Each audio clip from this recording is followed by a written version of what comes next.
This study looks at the ironic effects of intergroup contact, and the questions that were examined here were: does contact with advantaged group members reduce disadvantaged group members' perceived injustice, collective action, and support for reparative policies? And the methods that were used to conduct the study were, these authors went through 98 studies with 140 samples of over 200,000 disadvantaged group members. They prepared a protocol in accordance with the PRISMA P statement, which is a past research validated thing, and then pre-registered on the open science framework. They included studies with participants whose in-group is disadvantaged in terms of status, power, or resources relative to the out-group they have or report to have contact with. The authors found that intergroup contact associated with less perceived injustice, collective action, and support for reparative policies. And then 25 to 36% of studies found positive associations with intergroup contact. They also found evidence for an alternative explanation for the apparent ironic effects of intergroup contact, as after controlling for the positive association of negative contact with support for social change, positive contact was no longer associated with any of the outcomes. This is, I think, an interesting take, looking at this kind of ironic effect of intergroup contact. And Anapriya kind of translated this for the workplace in two major ways. One being to encourage contact. The study found a positive correlation between intergroup contact and then a reduced desire for a perceived injustice or collective action at the workplace. A lot of intergroup contact takes place already by default between members of different communities, nationalities, and languages. But she kind of emphasizes the importance of management pushing for intergroup contact, which has been, I think, a takeaway from several studies that we've looked at before. And then she also explained the importance of promoting data collection. This study focused on the existing literature and how it can kind of draw links to help facilitate intergroup contact and show the benefits of doing so. And so, at the workplace, companies a lot of times lack data or lack the action, if they have the data, to engage in improving employee engagement, diversity and inclusion levels. And so measuring for, checking, and improving levels of intergroup contact could be something, data-wise to implement in organizations. So this is, I think this is a pretty interesting study. And I think, I don't know, I'm interested to hear what you all think about it. It's a little bit of a twist, I think, from some of the past intergroup contact literature that we've had before, but still interesting. So they're calling it ironic. Let's just be clear on the results. So the intergroup contact was associated with less perceived injustice. So it's negatively associated with perceived injustice, positively associated with collective action, I guess. Okay. And then support for repair, and then positively collected for associated with support for reparative policies. Is she saying that it's associated with less of each of those, or just less perceived injustice, but actually more collective action, more support? In reading that, I was confused as well, but I think it's just less perceived injustice, and then positive or greater collective action, greater support for reparative policies. I'm surprised. I'm curious as to why they call these ironic, because these kind of seem like predictable effects. Right. She mentioned, let me see if I can find it. Just give me a second. It also said 25 to 36% of studies found positive associations with intergroup contact. Associations between what intergroup contact? I'm wondering. Yeah, that's a good question. Might want to edit this a little bit to be more clear. Yeah. Or you can even ask Anapriya to edit it to be more clear, because that doesn't make sense. Found positive associations between something and intergroup contact, right? Right. You're right. You would think that would be a little more clear. So I'll ask her about that and see if she can make some of those edits. So yeah, so I think those, and then also just like the explanation as to like why the authors thought these were ironic effects. I don't quite understand why it's ironic. Oh, so wait, so no, I do think it's less of each of those, because when she says encourage contact underneath, it says the study found a positive correlation between intergroup contact and reduced desire for perceived injustice or collective action. So when people feel, when there's more intergroup contact, they feel less that there's injustice, and they also feel less motivated to collectively act. So maybe that's an ironic effect. They don't want to act collectively more with the outgroup if they're, so I don't know if that's what she's saying. I think That you're sounds right. ironic to me. Yeah. She mentioned in the in kind of the copy text for the social media posts that so that this study checks for its ironic effects, such as a reduced desire for social change amongst disadvantaged groups. So I think you're right. I think that, which is ironic. So I think that is what it is. But maybe it's because there's less perceived injustice, and so they're not feeling a need to, not that, maybe it doesn't mean that they're not going to collaborate and do things as a team. It's just there's less desire to take action against an injustice that you don't feel is there because of that. Right. Yeah, and so the intergroup contact, if it's associated with less perceived injustice and less support for reparative policies, to me that makes sense. And the fact that it's less collective action, I wonder how they're defining collective action. If it's collective action with the in-group, like the in-group takes action against the perceived injustice, then this all makes sense in some way. But if it's collective action with everyone, including the out-group, then that seems a little bit counterintuitive. Yeah, I think it all comes down to what do they mean by collective action. Yeah. Then. I'm just curious as like because if the intergroup contact is negatively associated with perceived injustice, collective action among in-group members, and support for reparative policies, to me that seems intuitive, which is why I'm curious why they would call it ironic. So if we have like a line in there that just said the authors considered this ironic because, that probably would be a good, I think it seems to me that they're like the use of ironic is the element of social change, focuses on that, like that intergroup contact would hinder social change rather than help social change. Okay. I think that seems to me what I'm looking at the study here, and that seems to me what the ironic kind of effect is, which I think they kind of find, they note in the abstract that they find evidence for an alternative explanation for the apparent ironic effects of intergroup contact, that positive contact was no longer associated with any of the outcomes. And so I think they go into a little more detail on that. But yeah, so I think that's kind of what that irony is.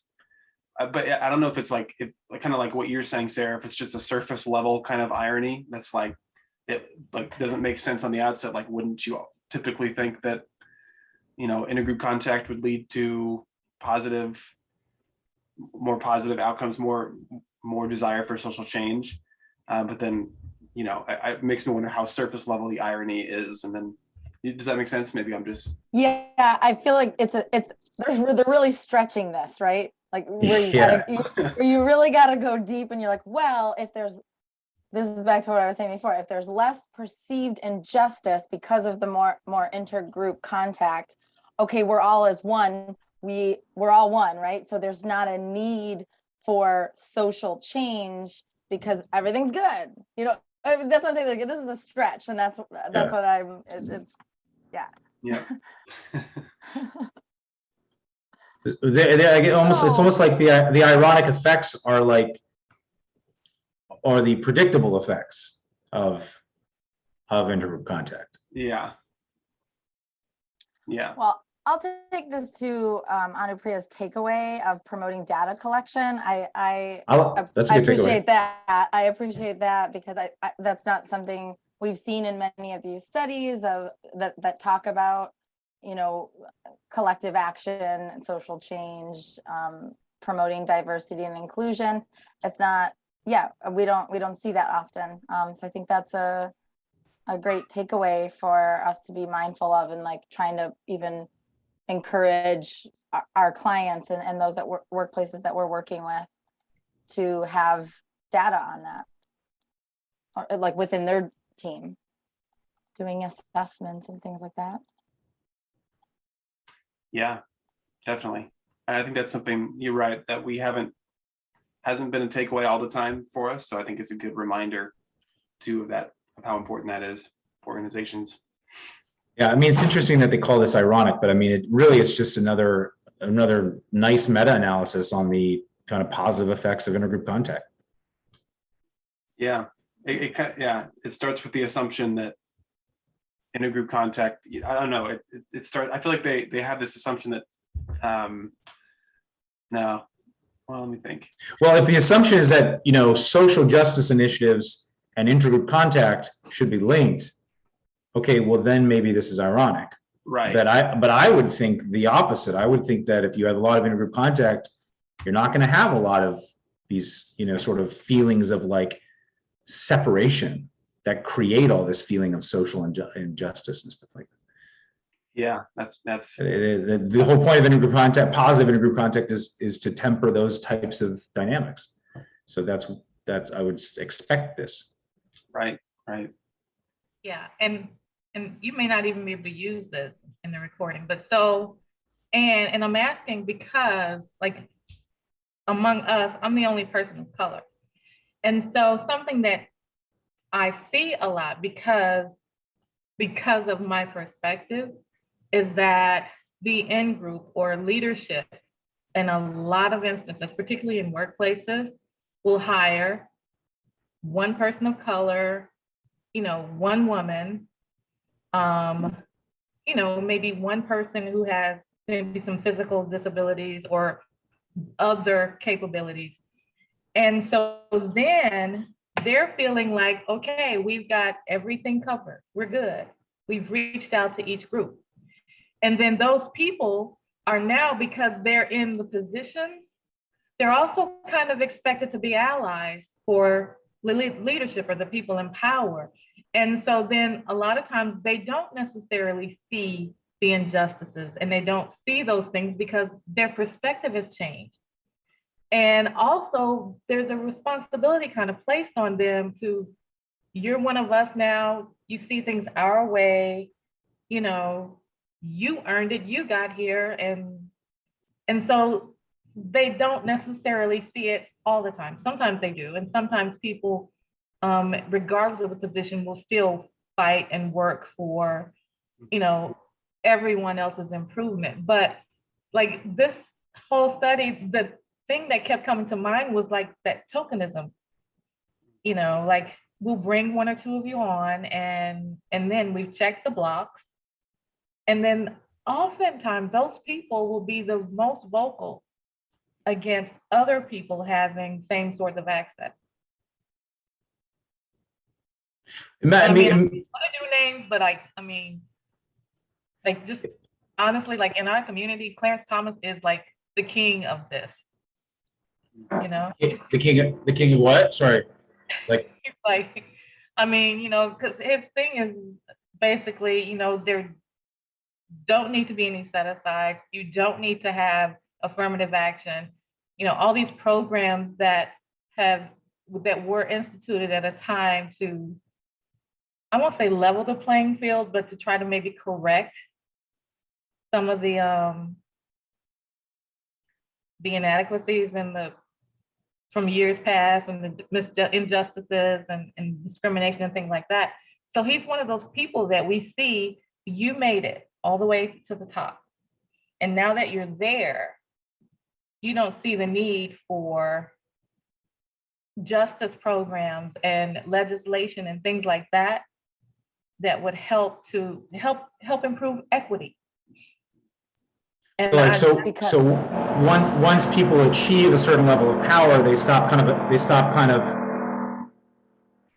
almost stop remembering what it's like to be in a place of not power, and then they kind of lose that that ability to see that. Right, because now they feel like they are part of the in-group. I'm one of them now. I'm invited to lunch in the boardroom now. I'm going on the trips now. I get to come to the leadership meetings now.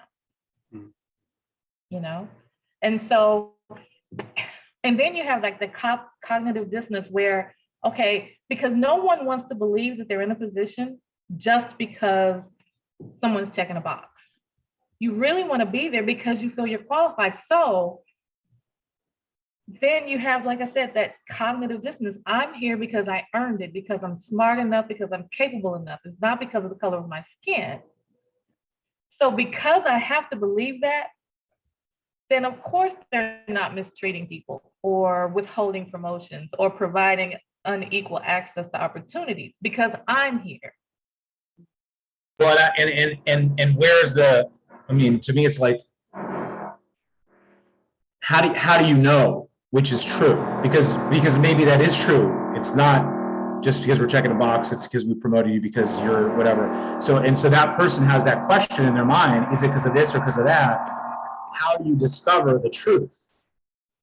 You know, and so that it's because you're right, because that knowing which one is true is like, that can inform how you operate in that position and how you feel about the company and how you feel about people under you. Right. Whether or not you feel strongly about having to be an ally for the other people that aren't in the in-group or that haven't maybe had the same access. Or do you feel like I need to do my job and keep my head below water and not rock the boat, you know, not affect my position, not affect me? You know, I don't know if this is related, but Sarah, were you going to say something? No, just basically thank you, Tony, for bringing that perspective. And I think that's really interesting, and it relates to kind of this. What do they mean by ironic? What are they, you know, how is this comparison? I think you just shined a light from real life examples of better us being able to better understand this article, right?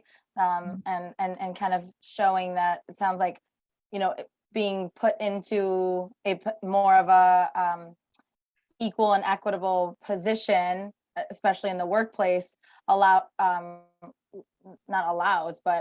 leads to one losing touch sort of with the other perspective, like or their previous perspective, because it's changed. I think that's really interesting, and so I just want to thank you for highlighting that. Well, I mean, there's so many different aspects to power. Like you can power all kinds of ways, and B, also to like motivation, personality, different qualities of people. Because I was thinking about this thing. I don't know if this is related, but I was thinking. So I was coaching one of our clients. He's a Black man, and he works in an organization where it's all people of color, pretty much, like everyone in leadership. He's one of the C-suite, and everyone that works for him is someone of color. Everyone that's works laterally and above him are people of color. And so he came from like the bottom of like, you know, he was like a client, he was home, whatever, like he had all kinds of, it was hard, you know, he worked up his ranks, and his personality, is just like a go-getter. Like he's working all the time. This is what he wants. And then he gets to this place. And one of the things I was working on him with was, it was really hard for him to sort of empathize and understand the people under him. A lot of the people were in the same external position, social situation as him, but they don't have the same personality as him. They don't have the motivation to move up. They just want to have a steady paycheck and be where, and he couldn't understand it. And he was like, what? And he was like forcing them, pushing them. And this was creating a lot of conflict, his pushing them.